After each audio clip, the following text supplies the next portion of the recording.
Bem-vindos a mais um Papo Fora da Caixa, nessa quinta-feira para vocês, muito especial como sempre, né? Cada dia um convidado diferente e espero que vocês estejam gostando aí. Vamos começar a apresentar o de hoje, Hoje eu tenho muita honra em trazer essa pessoa aqui. É um cara que eu admiro, acho muito inteligente e eu vou apresentar para vocês aqui para o negócio seguir. Vamos lá, ele é atleticano mineiro roxo, chato. Ele é pastor, advogado, escritor e professor. Aí, ó, tá escrito aqui, uma das pessoas mais inteligentes que eu conheço. Ele é bacharel em Direito pela UENG, especialista em processo do trabalho pela Mackenzie, mestre em Direito pela Unesp, mestre em Teologia pela Mackenzie, é bacharel em Teologia pelo Seminário Presbiteriano do Sul, ministro religioso efetivo da Igreja Presbiteriana do Brasil, em Passos desde 1997. Esposo de Elisa, pai da Laila e do Pedro, tô falando dele, Moisés Coelho Castro, Tamo junto. nosso ref. É isso aí. É isso aí, muito prazer te receber. Obrigado. Muito obrigado pela sua disponibilidade, pelo seu tempo, Okay. que eu sei que é puxado. Mais ou menos, more or less. More or less. Agradeço aí pela deferência e também pela participação aqui com vocês nesse projeto bacana, né? A gente quer, na verdade, o projeto é para levar conversa inteligente, Ótimo. um papo diferente, mais descontraído, com histórias profundas. Bacana. Para as pessoas, né? A gente é muito acostumado com uma mídia tradicional que às vezes é muito rasa, né? O que dá profundidade às vezes é um desastre, é uma polêmica, e a gente quer um negócio, a gente quer levar conteúdo para as pessoas. Ótimo. Você estava na nossa lista faz tempo. Opa! Difícil de achar. Sou tão importante assim, não, mas tamo junto, vamos lá. A gente quer começar por esse chamado seu como pastor. Como é que foi? Como é que ocorreu isso? Conta um pouquinho para nós. Então, a chamada pastoral, né? A palavra chamada é vocação, né? Vocação, né? Chamado para alguma coisa. Eu sempre fui da igreja presbiteriana, né? Minha mãe é presbiteriana, eu sou presbiteriano de nascença, nasci na igreja. Na verdade, eu não nasci nem no hospital nem na igreja, eu nasci na casa da minha avó. Não nasci na igreja, maneira de falar. Não velha assim não para nascer em casa? Nasci em casa. Minha avó foi a parteira da minha mãe. A mãe da minha mãe fez o meu parto, né? E eu me lembro que eu sou do mesmo ano de três primos, eu, Elias e o Wesley, que são uma missionária, médico missionário no Amazonas, o outro é pastor também. E o reverendo Jair fez o nosso batizado, o reverendo Jair Borges, antigo conhecido na cidade de Passos. E ele disse, no batismo, eu fui batizado junto com o Wesley, meu primo, que ele seria pastor e eu não. Olha. E ele é pastor também. Depois, quando ele encontrou-se na idade adulta, ele foi chamado, vocacionado. E eu sempre frequentei a igreja presbiteriana, passei por todos os departamentos da igreja, fui da classe de crianças, fui da Liga Juvenil antiga, que havia na igreja, que era um movimento de pré-adolescentes, e também UPA, que é a União Presbiteriana de Adolescentes, o MP. Fui líder desses movimentos dentro da igreja, e quando fui chamado, foi um interesse mesmo, uma vontade de pregar, de falar, e de repente Deus coloca no coração da gente, a gente vai para o seminário e vira pastor, né? E foi assim. Então é uma coisa muito individual, muito pessoal, uma coisa de consciência, né? Deus falando na cabeça da gente que tinha algo especial nessa área, na área do ministério pastoral, né? E da teologia também, que é uma das coisas que eu mais gosto dentro desse ministério. Acho que é isso, né? O senhor é pastor há 20... Eu estou completando o 28º, são 28 anos aqui na Igreja Presbiteriana de Passos, né? Na frente da mesma igreja, né? Quando eu vim para cá, eu vim para trabalhar com o reverendo Carlos, que é esposo da professora Elma, pessoas boníssimas, né? Gente com quem eu convivi e vivi a minha vida ministerial. Eu vim para auxiliar o reverendo Carlos, que era professor de geografia no Colégio Tiradentes, e pastor da Igreja Presbiteriana de Passos. Fiquei com ele até a jubilação dele, a aposentadoria dele, e depois continuei, né, como titular da igreja. Isso foi quando? Eu cheguei em 97, nós trabalhamos juntos até 2005, eu acredito. Eu estou com uma dúvida no ano aqui na cabeça, porque ele ficou doente no final do ministério dele, mas foi mais ou menos... Eu sou presbiteriano, vivi presbiteriano. 2007, na verdade. Que o reverendo Carlos ficou, né? Isso. Praticamente até 2007. Porque eu lembro que em 2006 ele já estava eu já estava no presbiteriano. Ele teve um tempo que ele ficou doente e eu fiquei na igreja, mas ele ainda era o pastor titular até a jubilação dele, né? Quando ele é jubilado, então ele se afasta das atividades ministeriais. Mais ou menos nesse período. Então são 28 anos. 28 anos. Isso. E olhando agora e o futuro, o que te desafia por estar na mesma igreja, né? O que desafia hoje, na verdade, dentro da igreja presbiteriana, é um projeto educacional, né? Esse é o grande desafio da igreja, porque há um clamor muito grande entre o povo, as pessoas evangélicas da cidade, de que aqui em Passos tenha uma escola confessional, né?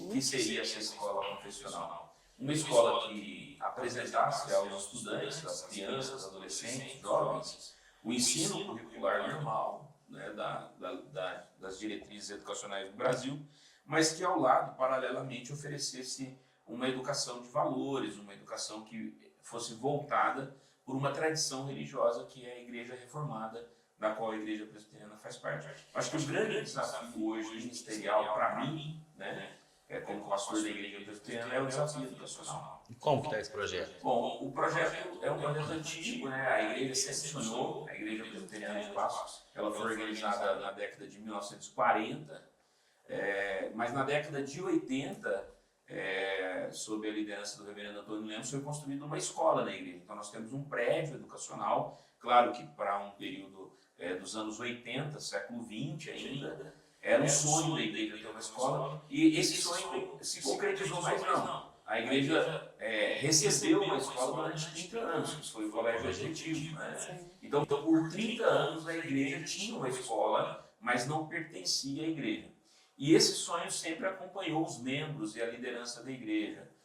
Inclusive, a Igreja Presbiteriana de Passos tem muitas pessoas ligadas à educação, né? Nós temos pessoas da igreja que fundaram a Faculdade de Passos, que hoje é a UENG, né? Universidade do Estado de Minas Gerais. Pessoas que foram os idealizadores da Faculdade de Filosofia, FAFIPA, que era a antiga Faculdade de Filosofia de Passos, que deu origem à FESP, e que hoje é uma unidade da Universidade de São Paulo. Um desses é o Dr. Jairo. Isso, o Dr. Jairo Roberto, que inclusive é o doador de um terreno lá na região do Mirante do Vale, que a gente está reservando para construir a Escola Presbiteriana de Passos, né? Então esse projeto educacional, ele acompanha a história da igreja e nunca saiu do papel, do ponto de vista, vamos fazer. Então nos últimos anos, logo depois da pandemia, ainda no meio da pandemia, o Conselho Administrativo da Igreja, que são os líderes da igreja, decidiram que, ouvindo aí uma voz de Deus, entenderam que era hora de encabeçar esse projeto. Então nós começamos a dar alguns passos em direção ao projeto. Montamos uma equipe, começamos a analisar a viabilidade, fizemos uma pesquisa de marketing, de público-alvo, mercado, percebemos que Passos precisa de uma igreja confessional evangélica. Nós não vamos ensinar religião na igreja, mas na escola. Mas a ideia é ensinar a educação, oferecer uma educação com valores cristãos, uma escola confessional. Então, esse é o grande desafio. E no momento, né, nós estamos em planejamento. Nós temos duas possibilidades muito grandes. Uma delas é a própria igreja montar a sua escola, desde os anos iniciais, do ensino fundamental e depois do ensino médio. Outra possibilidade é conseguirmos não só trazer um sistema de ensino Mackenzie, que era o nosso primeiro ideal, o nosso primeiro objetivo, era montar uma escola e trazer para Passos o sistema Mackenzie de ensino, mas agora nós estamos dentro de um segundo projeto que é viável, que é trazer o próprio Mackenzie, né, de São Paulo para Passos, numa escola presbiteriana Mackenzie, que está entre as 10 empresas mais antigas do Brasil, né? o Mackenzie é uma instituição perde só para Correios, Banco do Brasil, em termos de estabilidade e solidez. Então, o ideal é este. Agora, é um desafio muito grande. Então, eu acredito que esse é o grande desafio do século XXI para a Igreja Presbiteriana de Passos e a mim, pessoal. Vindo esse colégio, que vai vir.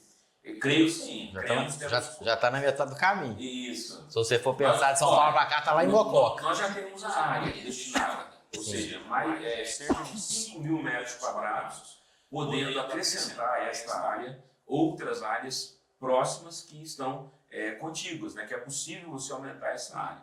Nós já temos um projeto da Universidade do Instituto Mackenzie, que é construir 50 escolas no Brasil, em cidades menores. Passos está em franco crescimento. Então nós temos praticamente todos os requisitos básicos para trazer o projeto. Então por isso que a gente acredita que sim. Tá.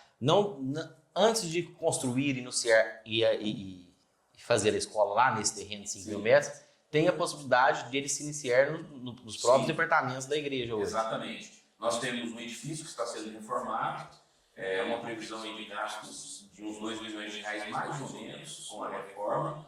Já começamos a primeira parte da reforma, que é dar uma visibilidade melhor para frente da igreja, que está muito antiga, assim, muito apagada. E depois nós vamos reformar todas as salas, fazer todo um projeto de segurança, de bombeiro, né, de incêndio. Então nós vamos adequar todas as instalações físicas do prédio que foi construído na década de 80, que começou na escola em 90. Nós vamos reformar tudo isso e deixar pronto para, se for necessário, a gente começar com os anos iniciais do ensino fundamental. A ideia é oferecer, se a igreja for montar um projeto educacional da igreja, nós vamos começar com o ensino fundamental. Esse é o planejamento, né? No entanto, paralelamente, a gente tem um projeto Mackenzie lá na região do Mirante do Vale, que é a região dos condomínios e que tem uma área bonita, próximo da Universidade de Atenas, um lugar propício para uma área educacional. Bacana demais. Vou chegar numa parte aqui que eu acho fundamental a gente falar, né? O Pedro, ele tem 18 anos. 18 anos, meu filho. Pedro. 18 anos. A chegada dele, eu lembro que houve até um susto muito da população em geral. Né? Meu pai foi um dos que escutaram bobagens por aí. Sim. E o Pedro, na verdade, ele tem síndrome de Down. Isso. E é um garoto espetacular. Como que foi essa chegada dele, essa vida? Porque você teve que mudar um pouco do seu processo de vida para adaptar a uma nova realidade, né? Como que foi? Porque eu sei que tem muita gente que tá vendo a gente que tem a mesma situação em casa. Então, o Pedro, eu e Elisa, né, nós tínhamos a Laila hoje está com 21 anos, faz faculdade em Campinas. Na Mackenzie. Ele faz faculdade em Mackenzie, em Campinas. Quando o Pedro nasceu, a Laila tinha 3 anos. Então a gente tinha uma filha pequena em casa, e aí a gente ficou grávida, segundo filho, e a gente já tinha definido o nome, era o Pedro, o homem, né, um filho homem.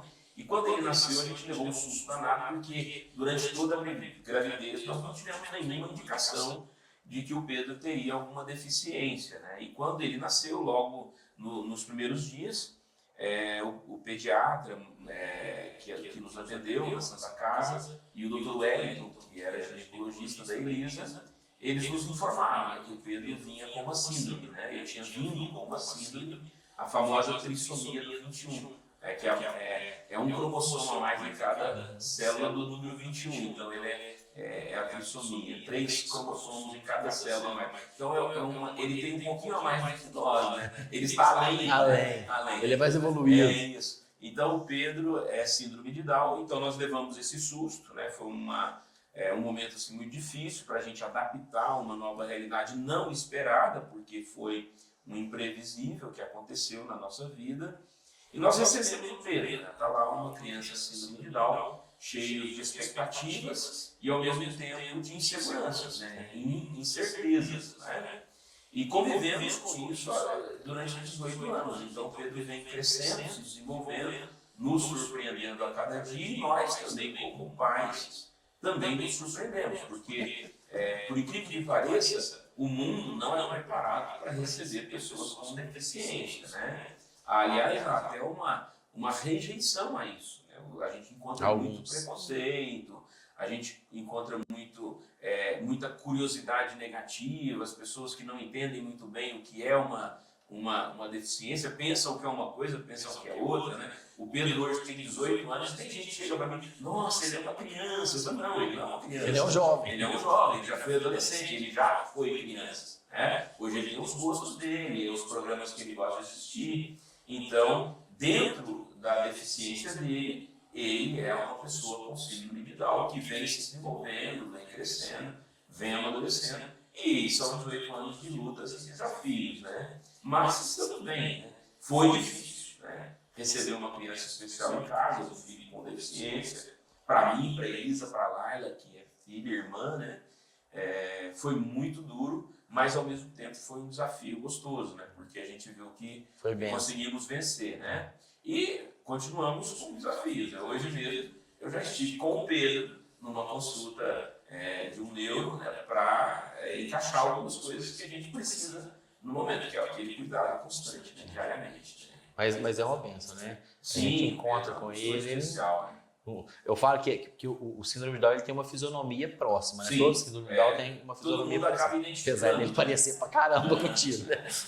Assim, tem uma fisionomia próxima, mas assim, ele é muito sociável, não é introspectivo. Não. Né? Carinhoso. É carinhoso. Ele tá lá, né, com a gente o tempo todo, né? Isso é bom. Conta um pouquinho para nós do livro, seu livro lançado, né? Ele fala de inclusão, deficiência e trabalho, né? E como que surgiu essa ideia de escrevê-lo? A ideia do livro não foi até uma ideia de escrever um livro, né? Eu fiz um mestrado em Direito, né? Meu tema era a deficiência, na verdade... Isso pós-Pedro. Isso, pós-Pedro, né? Depois que o Pedro nasceu, naturalmente, a gente se interessa mais pelo tema, né? E uma das grandes questões e das grandes dificuldades das pessoas com deficiência é o trabalho. Né? Você tem um sistema de aposentadoria próprio para trabalhadores deficientes. Só que ninguém sabe muito bem disso. Você tem leis que obrigam empresas a contratar pessoas deficientes. Né? Então, existem normas, né, direitos que são garantidos e que foram conquistados com muita luta no mundo inteiro. Então, como eu sou da área de direito, além de ser pastor e professor de teologia, porque eu já dei aula em teologia também em Campinas, eu sou professor de direito aqui na universidade, não em Passo, desde 2015, na faculdade de Direito. E eu fiz uma pós-graduação em Direito do Trabalho e me interessei por um tema específico que era a inclusão da pessoa com deficiência no mercado de trabalho. E aí eu me matriculei, né, fiz o processo seletivo da Unesp, em Franca, que é uma universidade pública de São Paulo, e me qualifiquei para o mestrado, né, em Direito. E o tema da minha pesquisa foi exatamente esse, né, a inclusão das pessoas com deficiência no mercado de trabalho, uma análise das normas e ações afirmativas à luz do direito internacional. Então eu queria ver o que o direito internacional fala sobre o direito do trabalho da pessoa com deficiência e como o Brasil estava em relação a isso. Depois que eu concluí o mestrado, que eu fiz a defesa da dissertação, uma editora me procurou e ofereceu para publicar o livro, né? Transformar a pesquisa em um livro, né? Foi a editora Dialética, né? Eu brinco até que foi interessante porque assim que eu publiquei o livro, algumas pessoas compraram e no ano seguinte eu já recebi direitos autorais, né? Mas foi interessante porque eu fiz um trabalho, ele foi publicado e depois isso acaba retornando alguma coisa positiva, né? E o mais interessante foi que pessoas em outros países compraram o livro, eu achei legal, né? Então foi isso, aí o livro foi transformado, a pesquisa foi transformada em livro e saiu com esse tema, né? Inclusão, deficiência e trabalho, que é exatamente essa temática do trabalho da pessoa com deficiência. Tá, onde a gente compra esse livro? Bom, você pode, na Amazon, né, fazer propaganda aqui. Não tem problema. Na editora... Amazon patrocina a gente.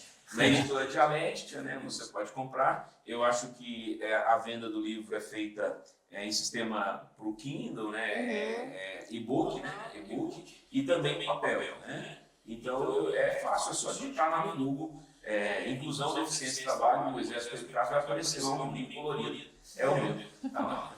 Bom demais. Falando de livro, papel ou digital? A gente não tem para onde correr, né? Então eu tenho que... Você tá no Kindle? Eu não tenho Kindle. Eu leio normalmente em PDF no computador. Mas a minha paixão é papel, né? É papel porque eu gosto de rabiscar. Eu não consigo ler. Eu marco a página com os olhos. Às vezes eu estou precisando de uma frase que eu li num determinado livro. Eu pego o livro, eu sei a página que está, porque eu vi ela no papel. Então eu sei mais ou menos qual capítulo que está, uma citação, alguma coisa que eu preciso. Então, para mim, o papel ainda é muito útil, né? Eu gosto muito de papel. Eu falo que a gente, quando vai no shopping, uma coisa assim, a Viviane sai para ir nas lojas. Eu sou apaixonado. E eu vou para livraria. O livro cheira. É gostoso. Inclusive, Amarelo. Existem alguns países que estão fazendo o caminho inverso, né? Eu não sei se é Suécia ou Noruega, mas eles estão retornando ao papel. Eles aboliram o papel e agora estão retornando porque perceberam que houve um déficit muito grande de aprendizado e informação. Eu sou um bom amante de livros. Pessoal, a gente vai para um rápido intervalo, porque depois do intervalo a gente vai falar sobre bike. Anda de bike, sabia dessa? A turma da OPH. Fica aí, 30, 40 segundos, a gente já volta para escutar essa história do Moisés Coelho 4. Um abraço.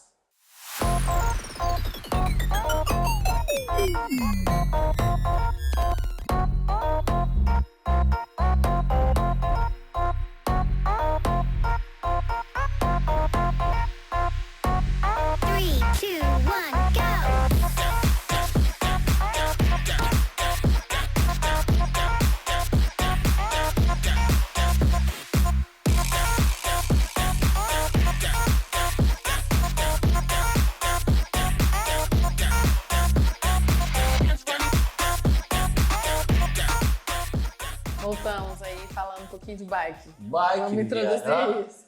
Pedal da OPH. Moisés pedalando. Essa é nova pra mim. Você tá na turma e tá pedalando? Então, essa não é uma novidade, não, mas assim, tem alguns senões, né?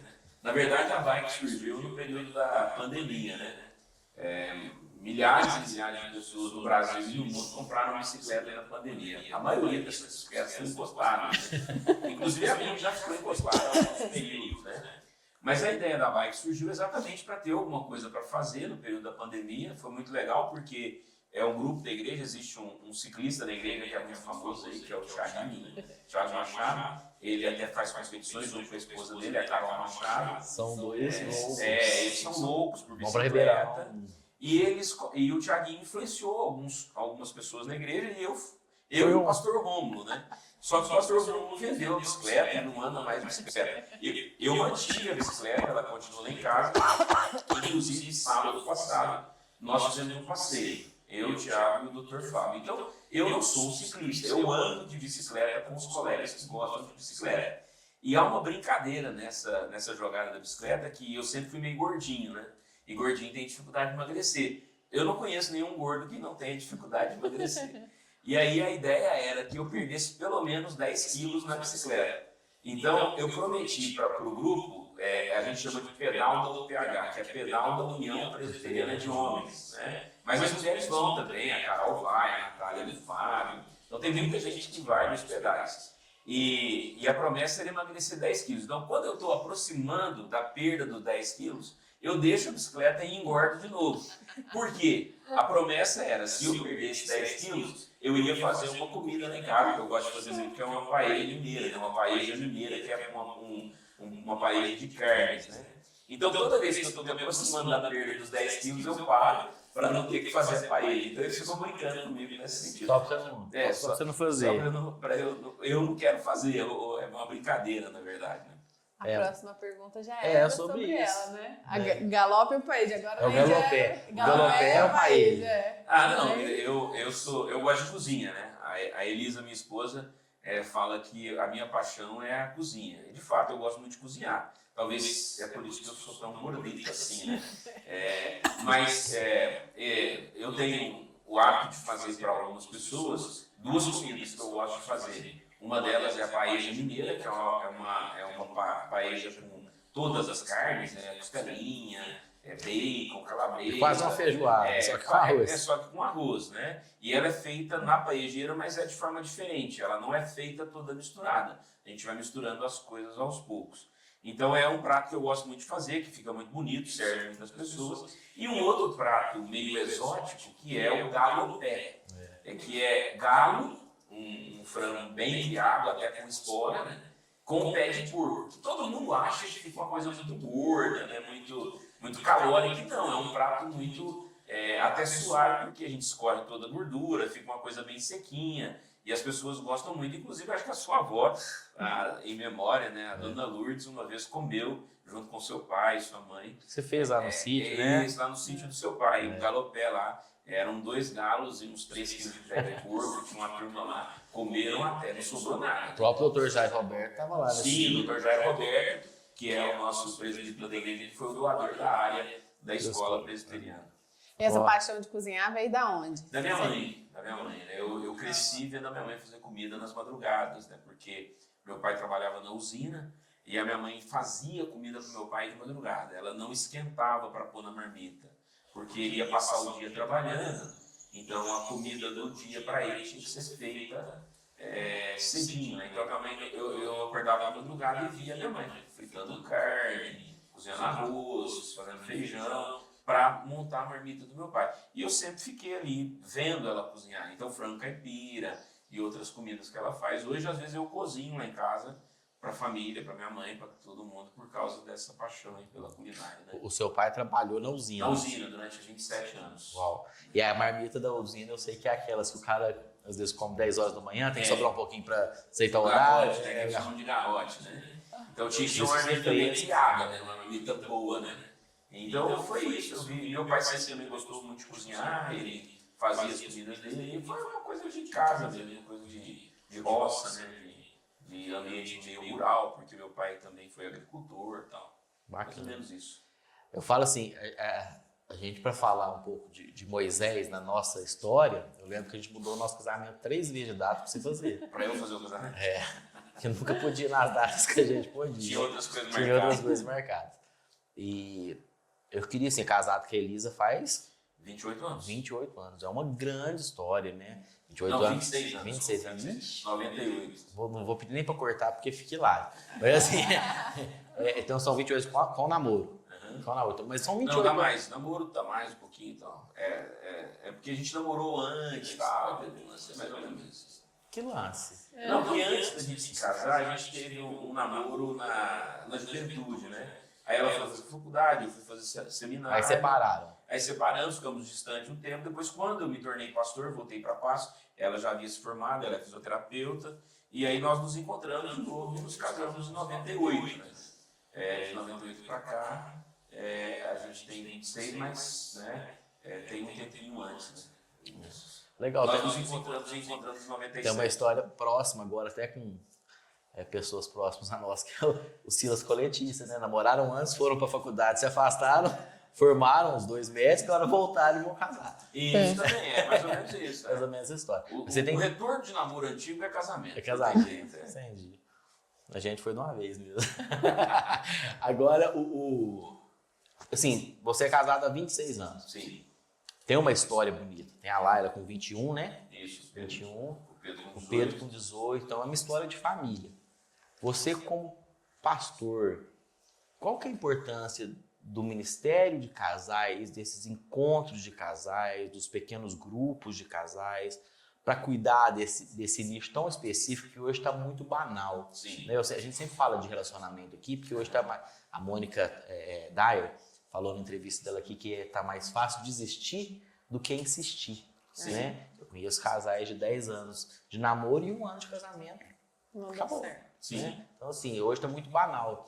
Qual que é a importância disso? A grande questão hoje dos relacionamentos conjugais como nós vemos, como diz existe um filósofo, né?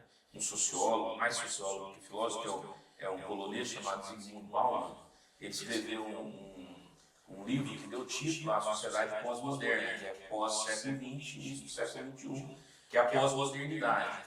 Ele vai dizer que nós vivemos uma modernidade líquida, né? Ou seja, tudo é fluido, tudo se dissolve muito facilmente. Então, as instituições não são sólidas, os valores não são sólidos, a palavra não é sólida, né? A gente tem o emblema aí da fake news, né? Sim. A pós-verdade. Então, nada tem solidez, né? As pessoas falam algo hoje e amanhã elas desfalam, né? Políticos, líderes, inclusive religiosos.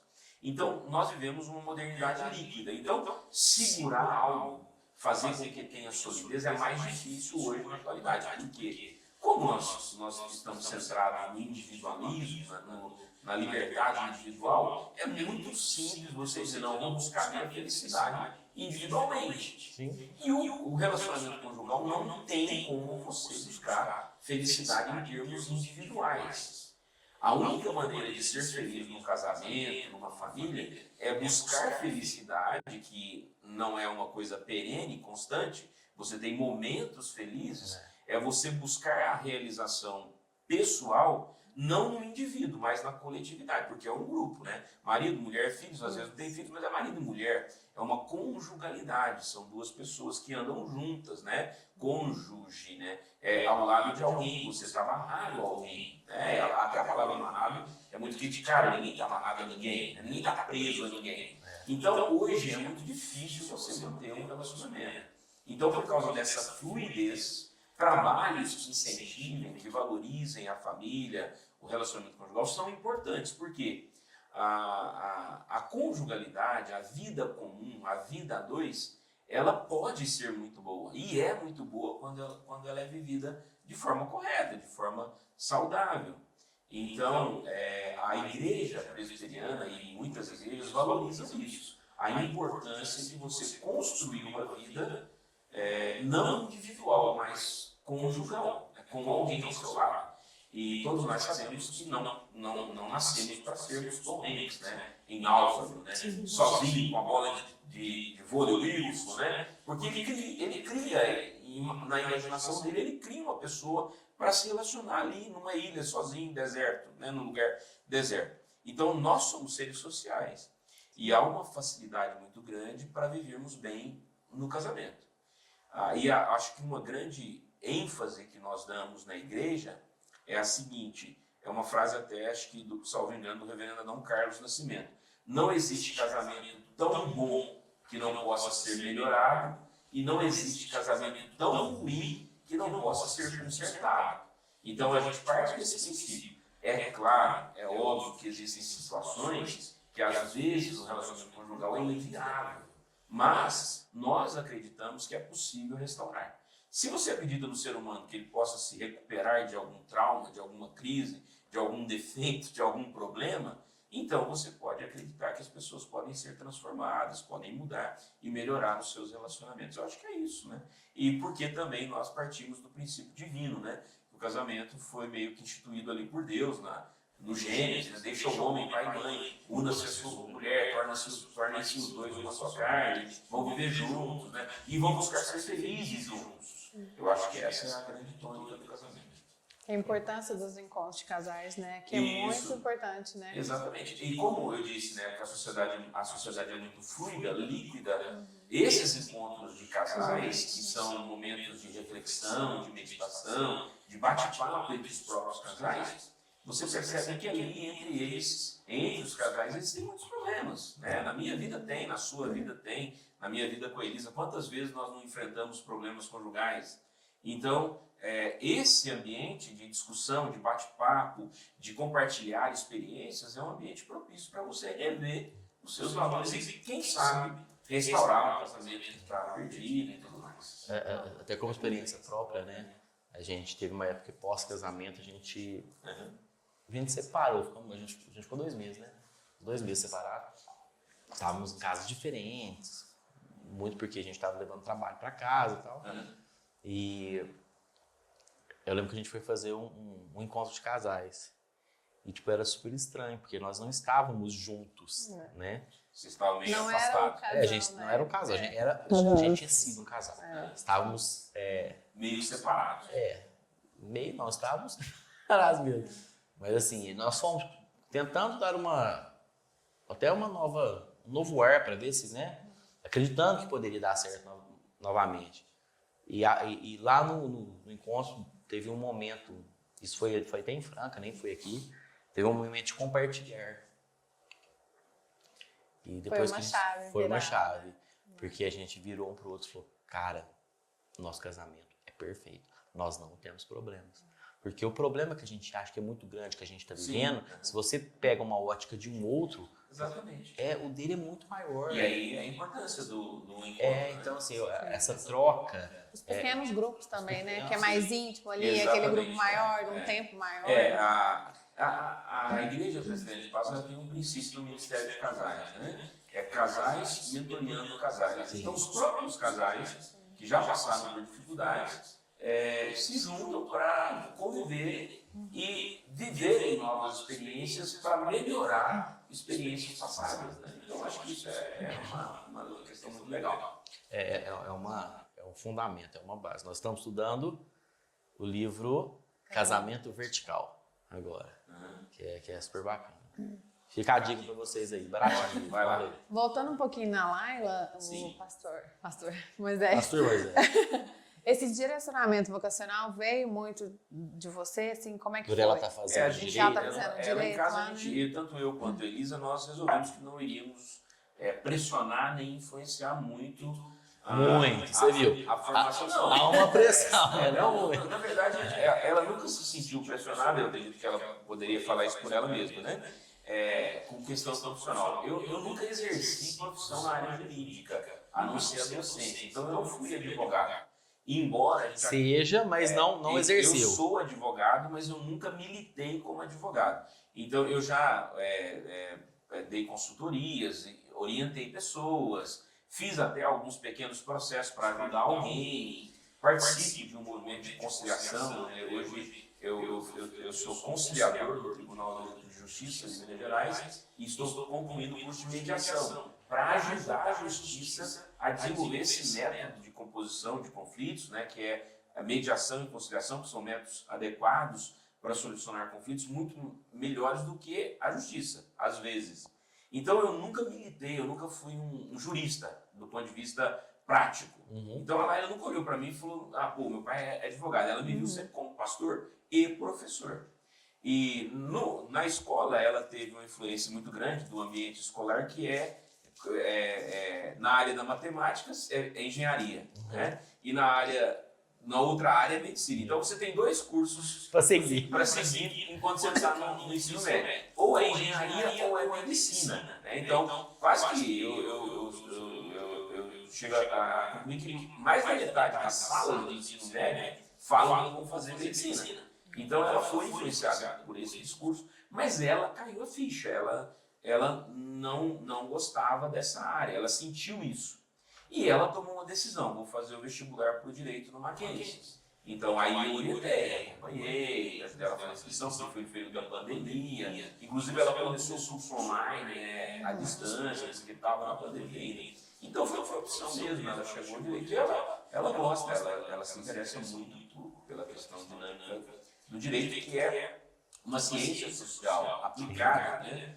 Porque a definição de direito é o conjunto de normas gerais e positivas, escritas, né, que visam, o objetivo regular a vida social. Ou seja, a sociedade com conflitos, desregulada, desorganizada, e a ciência social do direito tentando organizar essa sociedade organizada. Então ela se interessou por isso, ela tem essa veia, acho que foi uma escolha legal dela. Né? Não sei o que vem que ela fez. E o papai ficou feliz. Ficaria feliz se ela tivesse escolhido medicina, engenharia, outras coisas aí. Mas é bom da mesma profissão que você consegue dar um suporte, né? Total. De certa forma, sim. E ao mesmo tempo a gente toma um cuidado danado para que você não influencie, influenciando, e para que a sua influência não a leve para caminhos que ela não queira ir. Né? Então, o direito é muito amplo, né? Dá muitas opções de escolhas. Né? Então, ela vai fazendo as escolhas dela lá. Acredito que logo ela vai ter uma definição. Bom demais. Moisés, qual que é a sua maior saudade? Na roça, no ambiente rural.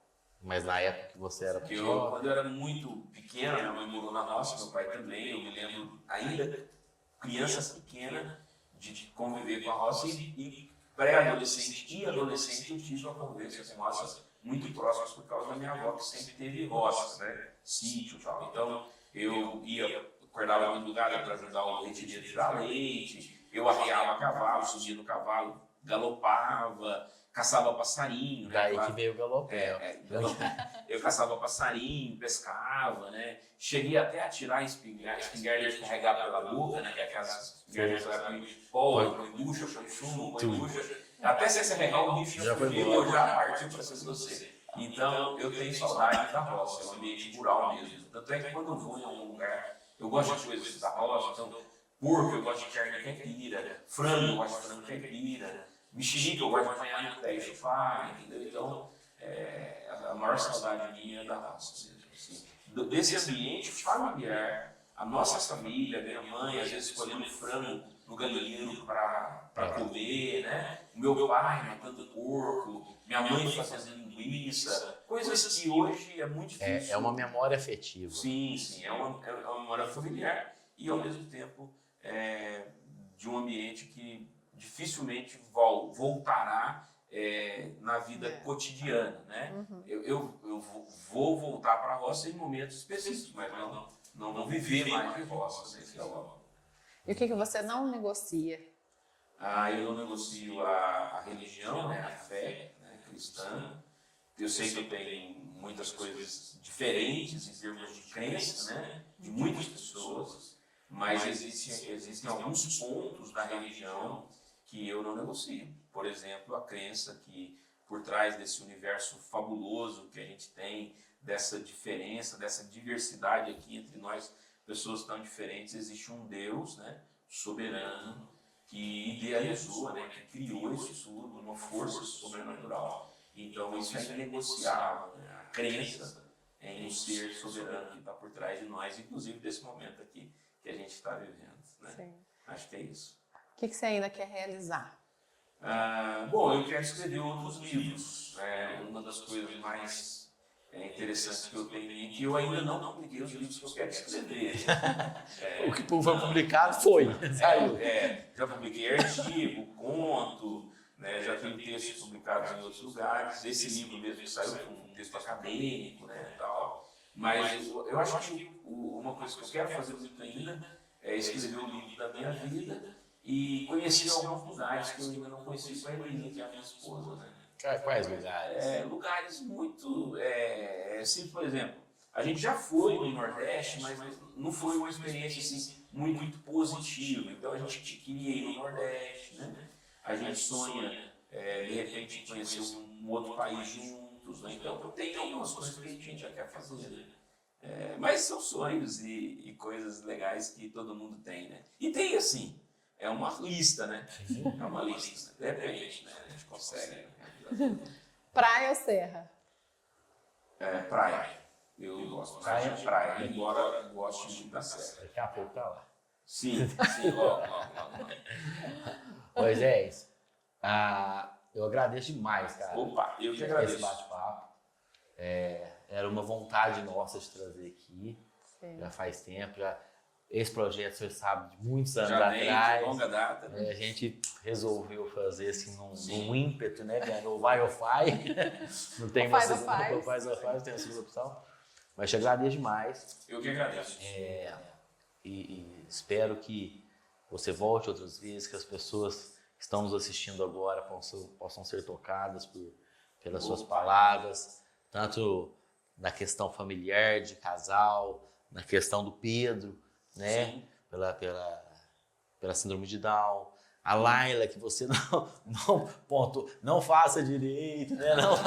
Não faça. E assim, pela sua fé, pela sua postura, muito obrigado. Obrigado pela sua inteligência, por dividir conosco. Eu que agradeço estar com vocês aqui, né? E esse papo fora da caixa, né? Acho que isso é o mais importante. As pessoas precisam ter novos caminhos. Na verdade, eu acho que não é nem novos caminhos, né? São novos olhares para a vida, né? E só para encerrar com a frase do Marcel Proust, que é um dos maiores literatos do mundo, né? O que escreveu Em Busca do Tempo Perdido, um conjunto de textos que são incríveis, pessoas leem, não conseguem entender tudo, tão profundo que é o negócio. Ele tem uma frase dele que é fantástica, né? A verdadeira viagem da descoberta não consiste em ver novas paisagens, mas em ter novos olhos. E fora da caixa vai ajudar a gente a ter novos olhos, com certeza. Muito obrigado. Muito obrigado. Você que está aí do outro lado, muito obrigado por ter ficado até agora com a gente. A semana que tem mais, né, Vivi? Tem próxima quinta-feira. Esperamos vocês com o nosso próximo convidado. Obrigado, gente. Até lá. Beijo.